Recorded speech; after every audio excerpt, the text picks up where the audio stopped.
Hello friends, నేను మీ గ్రామ ward వాలంటీర్ని. ఈరోజు ఒక న్యూస్ వింటే నాకు చాలా బాధేస్తుంది. ఆ బాధ వల్ల నేను ఇప్పుడు ఈ వాయిస్ రికార్డింగ్ అని ఇవ్వాల్సి వస్తుంది. ఈ విషయం ఏంటంటే వాలంటీర్ వ్యవస్థను రద్దు చేయాలనంట ఏపీ సర్పంచుల సంఘం రాష్ట్ర కమిటీ తీర్మానం చేసిందంట.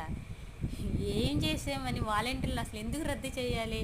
ఒక నెల జీతాన్ని అంట రాజధాని అమరావతికి విరాళంగా ఇవ్వాలని నిర్ణయించిందంట. నెక్స్ట్ వచ్చి CM Chandrababu deputy CM Pawan Kalyan గారికి 16 డిమాండ్లతో వినతి పత్రం ఇవ్వనున్నట్లు పంచాయతీరాజ్ ఛాంబర్ అధ్యక్షుడు రాజేంద్ర ప్రసాద్ తెలిపారంటండి. అసలు వాలంటీర్లు చేసిన అన్యాయం ఏంటి అంటే జనాల దగ్గరికి వెళ్ళి వాళ్ళ మంచి చెడు చూడడం, చాలామంది అన్యాయం చాలా అక్రమంతో కూడిన రాంగ్ ఓట్స్ అనేవి మాట్లాడాను.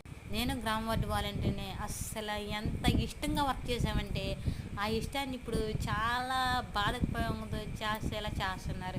అసలు మేము ఇంత ఇష్టంగా వాళ్ళకి మా ఫ్యామిలీ అన్నట్టు వాళ్ళందరినీ చూసుకున్నందుకు ఇది మాకు జరిగిన న్యాయం.